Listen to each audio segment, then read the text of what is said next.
ವೀರಕೇಸರಿ ದುರ್ಗದ ಹುಲಿ ಗಂಡುಗಲಿ ಮದಕರಿ ನಾಯಕ. ಗೆಳೆಯರ, ನಿಮಗೆಲ್ಲ ಜಿ ಟೈಮ್ ಯೂಟ್ಯೂಬ್ ಚಾನಲ್ಗೆ ಸ್ವಾಗತ. ಗೆಳೆಯರ, ಇವತ್ತು ಚಿತ್ರದುರ್ಗದ ಮದಕರಿ ನಾಯಕರ ಬಗ್ಗೆ ಸ್ವಲ್ಪ ತಿಳಿಯೋಣ ಬನ್ನಿ.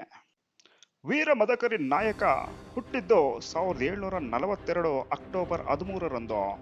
ಇದೇ ಚಿತ್ರದುರ್ಗ ಜಿಲ್ಲೆಯ ಹೊಸದುರ್ಗದ ಜನಕಲ್ ಎಂಬ ಗ್ರಾಮದಲ್ಲಿ. ಇವರ ತಂದೆ 9ನೇ ಭರ್ಮಪ್ಪ ನಾಯಕ. ಚಿತ್ರದುರ್ಗದ ಇತಿಹಾಸದಲ್ಲೇ ಇವರನ್ನು ದುರ್ಗದ ಹುಲಿ, ವೀರಕೇಸರಿ ಎಂದು ಕರೆಯುತ್ತಾರೆ. ಇವರು ಚಿತ್ರದುರ್ಗದ ನಾಯಕರ ಸಂಸ್ಥಾನದ ಕೊನೆಯ ಅರಸರಾಗಿರುತ್ತಾರೆ. ತನ್ನ 12 ವರ್ಷದ ವಯಸ್ಸಿನಲ್ಲಿ ಇವರು ಚಿತ್ರದುರ್ಗದ ಸಿಂಹಾಸನವನ್ನು ಅಲಂಕರಿಸುತ್ತಾರೆ. ಅದರ ನಂತರ ಮಾಡಿದ್ದೆಲ್ಲ ಇತಿಹಾಸವೇ ಕಣ್ರಿ.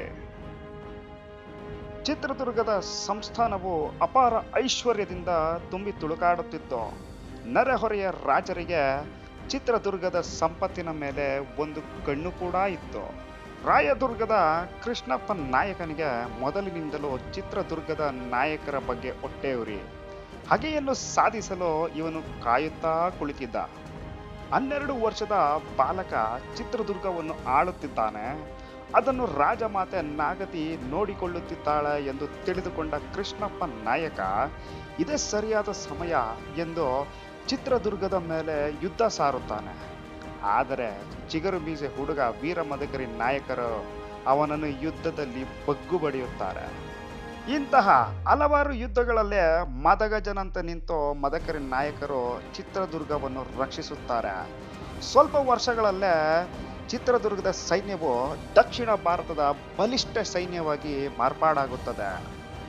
ಇದನ್ನೆಲ್ಲ ಕಂಡ ಹೈದರ್ ಅಲಿ ನಾಯಕರ ಸ್ನೇಹವನ್ನು ಸಂಪಾದಿಸುತ್ತಾನೆ. ಸ್ನೇಹಕ್ಕೆ ಬದ್ಧ, ಯುದ್ಧಕ್ಕೆ ಸಿದ್ಧ ಎಂಬ ನಮ್ಮ ನಾಯಕರು ಹೈದರ್ ಅಲಿಗೆ ಹಲವು ಯುದ್ಧಗಳಲ್ಲಿ ಸಹಾಯವನ್ನು ಕೂಡ ಮಾಡುತ್ತಾರೆ. ಮೊದಲ ಯುದ್ಧದ ಕದನದಲ್ಲಿ ಬಿದನೂರು, ಬಂಕಾಪುರ ಮತ್ತು ಮರಾಠರನ್ನು ಸೋಲಿಸಿ ಹೈದರ್ ಅಲಿಗೆ ಜಯವನ್ನು ತಂದುಕೊಡುತ್ತಾರೆ ನಮ್ಮ ನಾಯಕರು. ಆದರೆ ಹೈದರ್ ಅಲಿ ಒಳಗೊಳಗೆ ಚಿತ್ರದುರ್ಗವನ್ನು ಆಕ್ರಮಿಸಲು ಸಂಚು ಹಾಕುತ್ತಾ ಇರುತ್ತಾನೆ. ಆದರೆ ಮದಕರಿ ನಾಯಕರಿಗೆ ಇದು ಗೊತ್ತಾಗುವುದೇ ಇಲ್ಲ. 1777ರಲ್ಲಿ ಮರಾಠರು ಹಾಗೂ ನಿಜಾಮುದ್ದೀನರ ಸೈನ್ಯದಿಂದ ಹೈದರ್ ಅಲಿಯನ್ನು ಕಾಪಾಡುತ್ತಾರೆ ನಮ್ಮ ವೀರ ನಾಯಕರು. ಆ ಯುದ್ಧದ ಸಮಯದಲ್ಲೇ ನಾಯಕರಿಗೆ ಹೈದರ್ ಅಲಿ ಚಿತ್ರದುರ್ಗವನ್ನು ಮುತ್ತಿಗೆ ಹಾಕಲು ಸಂಚನ್ನು ಮಾಡುತ್ತಿದ್ದಾನೆ ಎಂದು ಸುದ್ದಿ ಬರುತ್ತದೆ. ಆದರೆ ಚಿತ್ರದುರ್ಗದ ನಾಯಕರು ತನ್ನ ಸ್ನೇಹಿತನನ್ನು ಎಂದೂ ಬಿಟ್ಟುಕೊಡುವುದಿಲ್ಲ. ಯುದ್ಧದ ಬದಲು ಕಪ್ಪ ಕಾಣಿಕೆಯನ್ನು ಕೊಡಲು ಮದಕರಿ ನಾಯಕರು ಸಿದ್ಧಗೊಳಿಸುತ್ತಾರೆ. ಆದರೆ ಹೈದರ್ ಅಲಿ ಏನೇ ಮಾಡಿದರೂ ಕೋಟೆಯ ಒಳಗಡೆ ಪ್ರವೇಶಿಸಲು ಆಗುವುದೇ ಇಲ್ಲ.